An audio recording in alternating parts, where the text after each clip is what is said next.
बदतमीज बहू। सभ्यता से भरपूर शास्त्री परिवार की इकलौती बेटी मोहिनी को बचपन में ही पढ़ाई के लिए विदेश भेज देते हैं, जहां से वो सालों बाद ग्रेजुएशन पूरी करके इंडिया वापस आती है, जो अब संस्कार, सभ्यता, संस्कृति जैसी चीजों से कोसों दूर होती है। एक सुबह मोहिनी शॉर्ट ड्रेस पहनी, कानों में हेडफोन लगाए जोर जोर से इंग्लिश गाने गाती हुई घर में घूम रही होती है। सुबह सुबह भगवान का नाम लेते हैं, राक्षसों की तरह चिल्लाते नहीं। पॉप्स, आपको अच्छे गाने की बिल्कुल समझ नहीं है, सो ठीक है चलो। अरे मोहिनी, पापा से ऐसे बात करते हैं क्या? सारी तमीज भूल गई हो।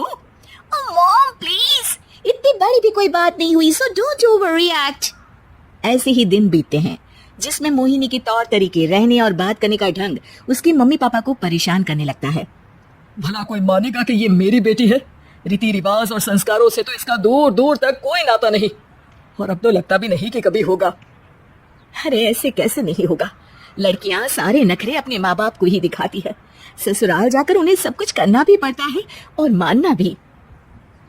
पत्नी की बात शास्त्री जी समझ जाते हैं और कुछ ही दिनों में अपने से भी ज्यादा धार्मिक परिवार में निखिल के साथ मोहिनी का रिश्ता पक्का कर देते हैं।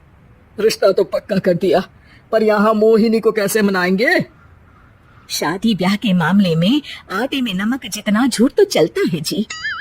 इसी तरह एक के बाद एक तिकड़म लगाते हुए दोनों मिलकर मोहिनी को शादी के लिए तैयार कर लेते हैं और मोहिनी निखिल की शादी हो जाती है, जिसके अगले दिन से ही मोहिनी दोबारा अपने पूरे अवतार में शॉर्ट ड्रेस पहनकर घर में घूमने लगती है। बहू को ऐसे देख सास की आंखें फटी की फटी रह जाती हैं।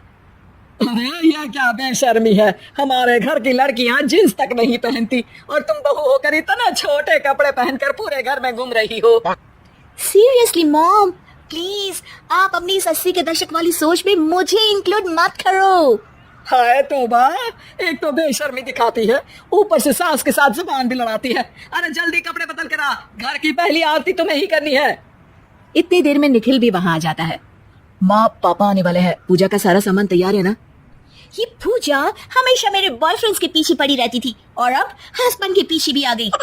मोहिनी की बातें सुन सास तो अपना सिर पकड़ लेती है, लेकिन निखिल किसी न किसी तरह उसे पूजा के लिए कन्विंस करके कपड़े चेंज करने के लिए भेज देता है, जिस पर पूजा खत्म होने के बाद वो एक बार फिर अपनी शॉर्ट ड्रेस में आ जाती है।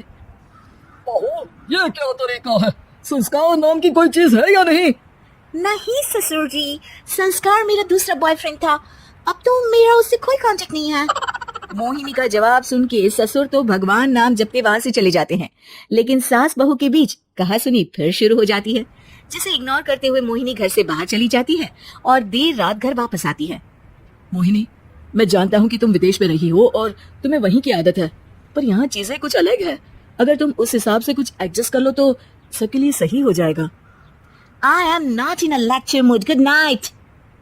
अगली सुबह मोहिनी देर से उठकर एक बार फिर उसी तरह सबके सामने आती है, जिस पर उसकी सास कुछ बोले उससे पहले ही मोहिनी की दोस्त मोनिका और रेचल वहां आ जाती हैं। Oh hi darling, how are you? OMG, we missed you so much. I missed you too darling.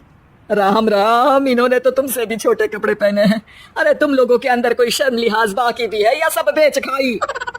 Mohini, तुम्हारी मेड कुछ ज्यादा नहीं बोलती?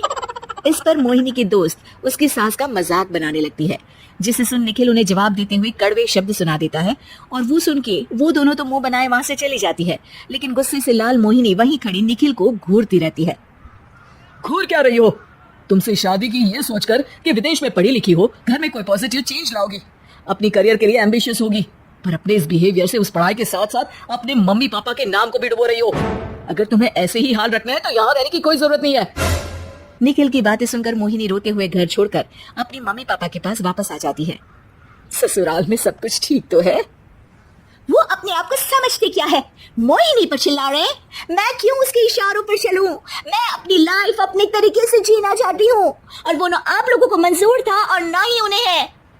तुम यहाँ नहीं रह सकती। अपनी पापा की बात सुन के मोहिनी हैरान रह जाती है। हाँ, तुमने बिल्कुल सही सुना। अगर तुम्हें अपने इस घमंड, बेशर्मी और बदतमीजी में ही जीना है तो तुम यहाँ भी नहीं रह सकती। बेटी, मैं मानता हूँ हमारे यहाँ रीति रिवाज बहुत मायने रखते हैं और हमने उन्हीं के ओवरडोज से बचाने के लिए तुम्हें विदेश भेजा था। एक लड़की जो शादी करके घर और बच्चे संभालती है, उससे तुम अपने आप को ज्यादा समझ सको इसके लिए भेजा था। तुम उससे ज्यादा समझो और बनो, पर तुम तो किसी दूसरे ही ट्रेन में चढ़ गई बेटा। उसके मम्मी पापा बहुत देर तक मोहिनी को सारी बातें समझाते हैं, जिन्हें सुनकर मोहिनी को अपनी गलती का एहसास होता है। वो जॉब ज्वाइन कर लेती है और ससुराल वापस आकर उन्हें मॉडर्न बनाती है और खुद भी कुछ रिवाज सीखते हुए खुशी से रहने लगती है।